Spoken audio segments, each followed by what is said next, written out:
You can be a silly goose, or mother goose, or play duck duck goose, but if your goose is getting cooked, you'll want to flock to a savior. And when it comes to rescues, though you might not think bird is the word, that doesn't mean one can't lead you to a V for victory. Here are 3 stories that might be worth a gander, and full disclosure, the last one's a bit different. But whatever happens, just know one thing. You mess with the honk, you get the bonk. I grew up in Maryland, and when I was in elementary school, my best friend was Jody. We lived in the same neighborhood and would frequently hang out together after school. There were a few really nice parks nearby, so we'd often go there as well. One fall day, we were riding our bikes when we decided to go to one of the parks. I think it was called Grace Neighborhood Park, but I'm not sure.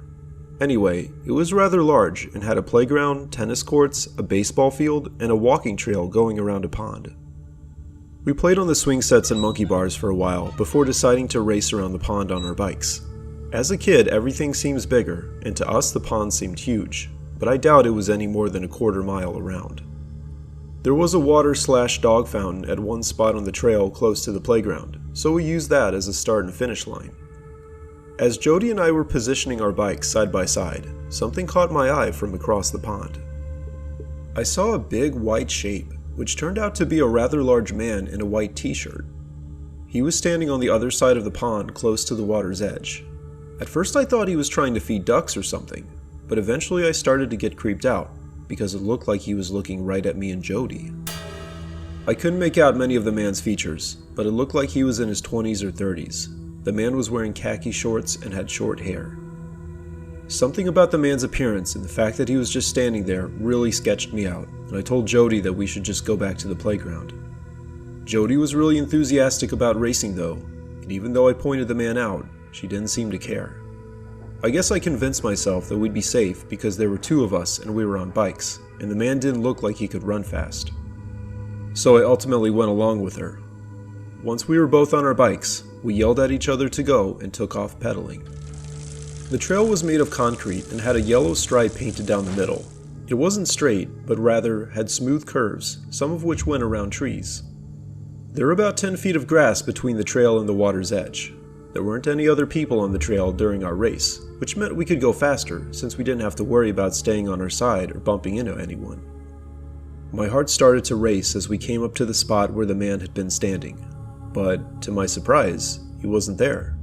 I lost sight of him as we weaved in and out of the trees, and now he was apparently gone. There weren't any trees right in that area, meaning he must have walked off somewhere. As we kept going, I managed to put the man out of my mind, so it was all the more shocking when the man stepped out from behind a tree and walked onto the path. He was blocking our way. This was only like 20 feet in front of us, and we just managed to swerve around without hitting him. Jody wasn't fazed, probably because she thought the man just didn't see us, but I knew he walked into the path deliberately. About 30 seconds later, we reached the finish line. It had been neck and neck most of the way, but I got an extra boost of adrenaline, as I wanted to get away from that man, so I ended up winning. All the while, I had been checking behind us for the man, but just like before, he seemed to have disappeared. I was relieved to hear Jody say she needed to go home soon, as I wanted to leave the park ASAP.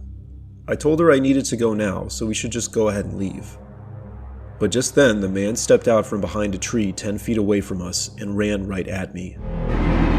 He grabbed my bike and then my arm as I wasn't able to get away from him. Jody started screaming, but unfortunately there wasn't anyone within earshot, and she was also paralyzed with fear and didn't help me. The man managed to get his arm around my waist even while I was kicking and screaming, but just then a miracle happened. I heard the man gasp, look behind himself, and loosen his grip just enough so I could bend my head and bite his arm.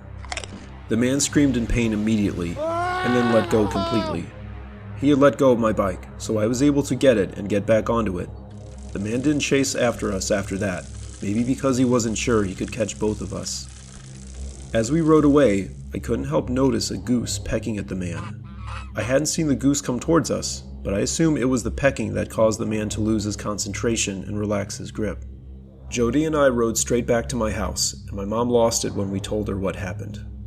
She immediately called the police, who were able to apprehend the man while he was still at the park. My mom also called my dad, who came home from work immediately, and had the cops not already taken the man into custody, I'm sure my dad would have taken care of him.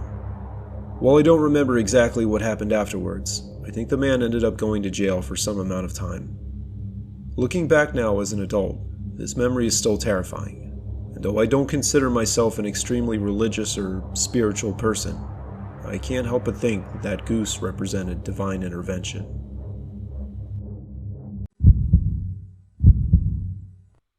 Way back in 5th grade, our science class went on this field trip to some kind of natural history museum. It had a lot of the things you might expect, including fossils, dinosaur bones, rocks, and models of the solar system. The museum also had these wildlife dioramas with painted models of various animals and plants. Our class had about 20 kids in it, including me and my best friend Logan. I wouldn't say we were troublemakers, but being left alone in a museum presented ample opportunity for 2 5th grade boys to get into mischief. Our teacher, Mr. Luther, wasn't very strict, so that only added to the likelihood we'd goof off. After a 30 or so minute bus ride over there, we assembled in the main lobby of the museum, where we were divided up into 2 groups. One group went with Mr. Luther, and the other went with one of the other students' moms, who was a parent chaperone. We got to help divide ourselves up, so Logan and I made sure we were both in Mr. Luther's group. The plan was for us to walk around to each of the main areas, so Mr. Luther could explain the exhibits to us and ask us questions. However, a lot of the time he just asked questions to the whole group, and since there were these 2 girls that always spoke up, the rest of us could just zone out. 20 or so minutes after we started walking around, we ran into the other group in the wildlife exhibit area. While our group was waiting for the other one to finish, a few students started wandering away, and Mr. Luther actually said that we could take a 5-minute break for people to use the restroom, but that we had to all be back in this exact spot after the 5 minutes was up. This museum was fairly large, having 2 levels I think, and there were a fair number of other people there. The bathrooms were also somewhat far away from where we were. Therefore, in hindsight, that wasn't a good call on Mr. Luther's part. Of course, Logan and I weren't concerned for our safety at all, so when we saw one of the hallways had the lights turned off and an exhibit closed sign in the front, that's exactly where we went. I'm not even sure if anyone saw us, but if they did, they didn't care. The hallway made kind of a corkscrew shape and consisted of unfinished dioramas. The plastic covers weren't on, so we could have just walked right into them and taken the fake animals. However, like I said, Logan and I weren't really troublemakers, and sneaking off from the group through a dark hallway was all we were really planning to do. We were almost to the end of the hallway, which was nearly pitch black at that point, when Logan turned around and froze. At first, I had no idea what he was doing, and even thought he could be playing a prank on me. But then a second later, I saw what he was looking at. About 20 feet behind us, there was a man. We hadn't seen him on our way in, so he must have either followed us or been hiding in one of the unfinished exhibits. My first instinct was that that man worked at the museum, but the fact that he was just lurking in a dark hallway with us didn't make any sense. The man was only lit up very dimly by one of those overhead exit signs, so we couldn't make out many of his features. He did appear to be tall, like 6'2", and was wearing jeans and a jacket. Now the fact that that man apparently snuck up on us and was blocking our exit was already mildly terrifying, but nothing could have prepared us for what was about to happen.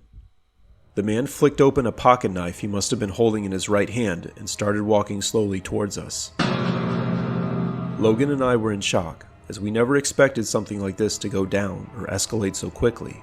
We didn't scream, but instead started backing up as the man approached. This whole experience was so surreal, including how I managed to find something to defend ourselves with. There, in one of the unfinished displays, was a big wooden goose. It was almost like holding a baseball bat, and honestly, it was the perfect weapon.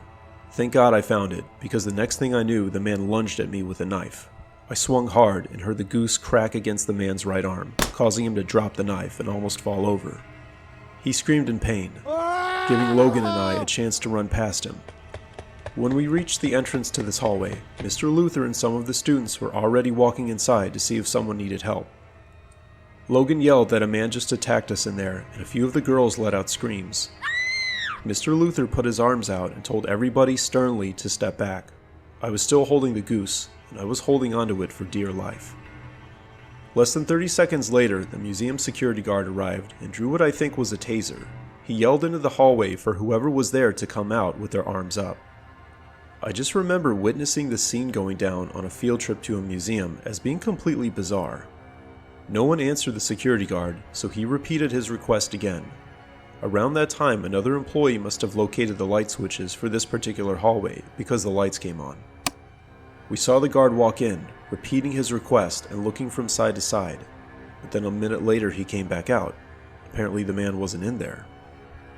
The actual cops arrived like 5 minutes later, and 2 of them stayed with groups of visitors as the others conducted a thorough search, but they still couldn't find the man. The cops had us give statements, and we went with them and 2 museum employees to review the surveillance footage. It turned out there were only a handful of cameras in the entire museum, and there wasn't any camera either in that hallway or the other hallway leading to it. However, there were cameras by each of the entrances, and Logan and I didn't recognize any of those people as the man we saw. Later, it was determined that the man had entered and exited through a nearby window, but that was still pretty bizarre.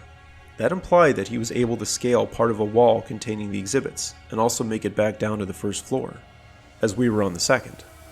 Why and how he did all that, especially with his injured right arm after I hit him, I'm not sure. However, our main theory was that he was looking to kidnap or kill someone, for some sick and twisted reason. I'm not sure if they ever caught that man, but I'm guessing no, since Logan and I didn't have to testify at court or anything. Needless to say, the field trip was cut short then and there, and we all got back on the bus and returned to school. Our parents were required to pick us up as soon as possible, and when my mom and Logan's mom arrived, they threw their arms around us. I remember thinking I should have been more terrified than I was, but I guess we were still in shock at what happened and were processing it emotionally. This is about the end of the story, though I still think about it sometimes. My main thought, aside from what that man's deal was, is how thankful I am for that wooden goose that came in handy at the exact moment I needed it.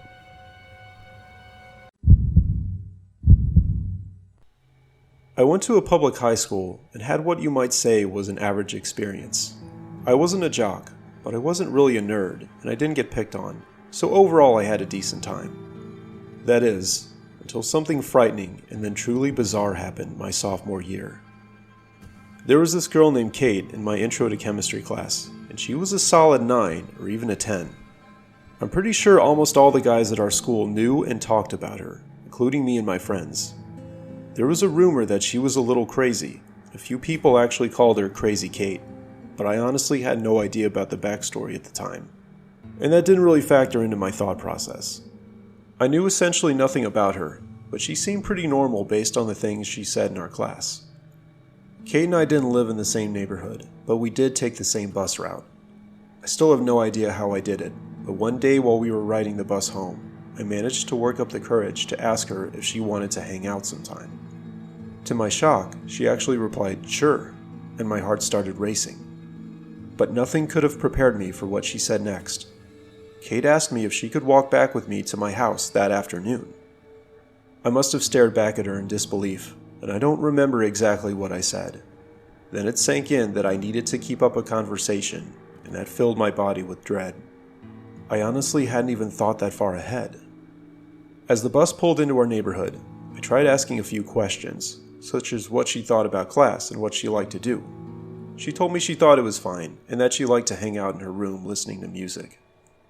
Kate didn't seem interested in the conversation, and despite my best attempts to sound witty and funny, everything I said fell flat.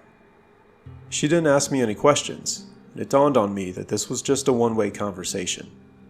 I also realized she probably just asked to walk back with me so as not to hurt my feelings, and that shot daggers into my stomach. Eventually we reached my bus stop, and I freaked out a bit about whether I should let her walk in front of me or have me walk in front of her. We stood up right at the same time, since she'd seen me get off before and knew this was my stop. I ended up in front of her and tried to play it cool as we walked past the other kids still on the bus. Some of them took notice that Kate was apparently coming with me, and though I might have gloated over that a bit, I was too nervous. When we got off the bus, I turned to look at Kate and said something lame like, "All right, it's this way." I knew she wasn't feeling this conversation at all. Now, I didn't believe in miracles up to this point, but somehow God took pity on me, as the next thing I knew, this goose came waddling up to us. They'd been flying a lot recently, so this must have been one of the times they migrate. None of them had ever approached me before, and this goose's sudden appearance broke me out of my state of mind. For some reason, the adrenaline in my veins made me move a bit closer. The goose stopped and looked at me. I played around with it and shuffled from side to side while it stood there looking at me, confused. Then it turned around and just waddled away. But another completely unexpected thing then happened. I heard Kate laugh and turned around to see her grinning. I started laughing too from the combination of my emotions and the bizarreness of the situation. I asked Kate if she'd ever seen a goose up close before, and she shook her head. I said me neither, but that it was cool. Kate agreed, and that was the icebreaker we needed. As we walked back to my house, I asked her some more questions that were similar to what I asked before, but the conversation went way better. She shared how chem wasn't her favorite class, but English was. Personally, I like social studies the best, partly because some of my friends were in there, and because our teacher, Mrs. Yates, was really cool. We'd periodically do these simulation type things, where we'd get into groups of explorers from different countries trying to set up colonies in the same area. I don't want to nerd out, but low-key, it was actually kind of hilarious. Right before we walked up to my house, I asked her why she decided to come with me. I thought I knew the answer, but apparently not. Kate just told me she had nothing better to do that day and was always up for an adventure. That comment actually made me feel like shit, since we both knew why I asked her. I didn't consider myself a shallow person before, but I had to confront that idea now. Neither of my parents were home, and my brother was at after-school practice, so it was just us. Remembering our house was messy made me very self-conscious, and as I had extended the invitation, I scrambled to think of something for us to do. We got snacks and watched TV in the living room, and the conversation kept going strong. Eventually, we decided to walk to one of the neighborhood parks that was on the way back to Kate's house. As we walked, we managed to joke about how I knew nothing about her, but still asked her to come with me, and why. In hindsight, acknowledging that and being honest was probably the best thing to do in that situation. I won't go into the other details, but suffice it to say we had stuff in common and kept hitting it off. Now, while you'd probably imagine Kate wouldn't want me telling this story, we've in fact already shared it many times with our friends. Kate and I are actually married and have 2 kids now. I'm not sure this story belongs in this forum, so mods feel free to remove it. But part of the reason I wanted to share it in the first place was that I hope it could help other kids. Life is random and no one's perfect, and even if you regret doing something, you can still try to make the best of it. I believe there's always a mystery to why things happen, but that's okay. For instance, that goose legit saved the day, likely my entire life.